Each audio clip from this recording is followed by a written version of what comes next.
Tahun 1942 Jepang datang ke Hindia Belanda. Dalam waktu singkat seluruh kekuasaan Belanda runtuh. Bendera merah putih-putih matahari terbit, berkibar di atas gedung-gedung pemerintahan. Bagi banyak orang Indonesia, Jepang datang membawa harapan baru. Harapan akan kemerdekaan yang dijanjikan. Tapi bagi Kartosuwiryo, kedatangan Jepang adalah pertanda lain.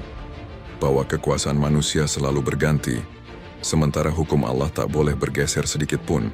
Saat Jepang menguasai Indonesia, Kartosuwiryo sudah tinggal di Malangbong, Garut, dan dikenal luas sebagai tokoh agama sekaligus pemimpin pesantren yang aktif berdakwah. Ia dihormati tapi juga disegani karena karakternya keras dan prinsipnya tidak bisa ditawar. Jepang memahami bahwa kekuatan Islam di Jawa Barat sangat besar. Untuk mengendalikan umat, Jepang tidak menindas langsung, melainkan mendekati para ulama. Dari sinilah lahir berbagai organisasi Islam baru di bawah pengawasan Jepang, seperti Masyumi dan Hizbullah. Kartosuwiryo ikut aktif dalam lingkaran Masyumi lokal Garut, tapi fokus utamanya bukan politik, melainkan menyiapkan kader dan pasukan santri. Di bawah bayang-bayang penjajahan Jepang, ia mulai membentuk Laskar Islam Rahasia, yang kelak menjadi tulang punggung Tentara Islam Indonesia (TI). Tahun 1944, Jepang membentuk organisasi militer untuk pemuda Islam, Laskar Hizbullah di bawah pengaruh Masyumi. Latihan militernya dipusatkan di Cibarusah, Bekasi, dengan instruktur militer Jepang dan ulama sebagai pembimbing rohani. Sementara itu, Sabilillah dibentuk sebagai sayap pertahanan rakyat dari kalangan kiai dan santri dewasa.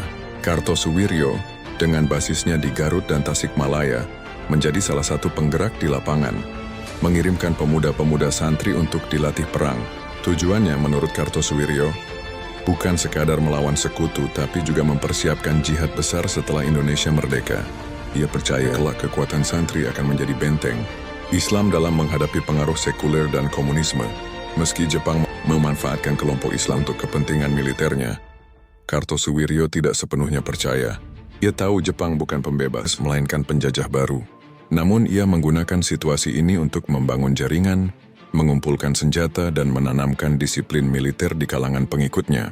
Bagi Kartosuwiryo, masa pendudukan Jepang adalah masa persiapan jihad. Ia sering berkata kepada para pengikutnya, "Kita tidak berperang untuk Kaisar Jepang. Kita berperang untuk Islam bila saatnya tiba."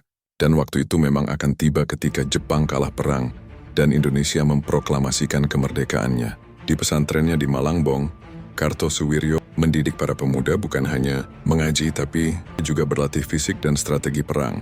Mereka belajar cara bertahan di hutan, membuat jebakan, dan berdisiplin layaknya pasukan. Semua dilakukan atas nama jihad fisabilillah. Kartosuwiryo mengajarkan bahwa perang melawan penjajahan adalah kewajiban umat Islam. Dan setelah penjajah pergi, tugas itu belum selesai, umat harus menegakkan hukum Allah di negeri sendiri. Banyak santri muda yang terinspirasi oleh gagasan ini.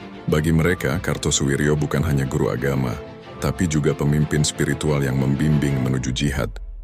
Tahun 1945, kekuatan Jepang mulai runtuh. Bom atom di Hiroshima dan Nagasaki menjadi tanda akhir kekuasaan mereka. Situasi di tanah air berubah cepat, dan berbagai organisasi bawah tanah mulai bergerak. Para tokoh nasional mempersiapkan proklamasi kemerdekaan. Namun di tengah euforia kemerdekaan yang semakin dekat, Kartosuwiryo melihat sesuatu yang berbeda. Ia khawatir bahwa kemerdekaan nanti hanya akan menjadi milik para nasionalis sekuler, bukan Islam. Ia mulai berbicara tentang perlunya negara Islam Indonesia agar kemerdekaan tidak hanya memerdekakan tubuh, tetapi juga jiwa umat dari hukum selain Allah. Tahun-tahun akhir pendudukan Jepang, hubungan antara kelompok nasionalis dan kelompok Islam mulai renggang.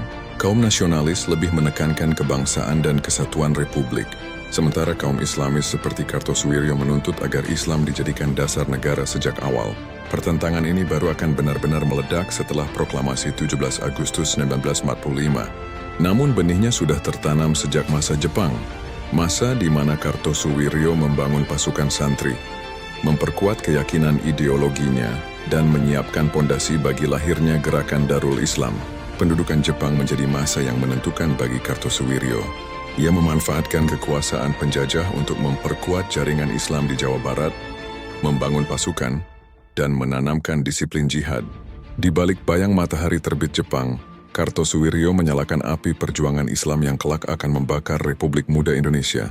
Pada episode berikutnya kita akan melihat bagaimana setelah kemerdekaan diproklamasikan, Kartosuwiryo mulai kecewa dengan arah republik yang tidak sepenuhnya berbasis Islam.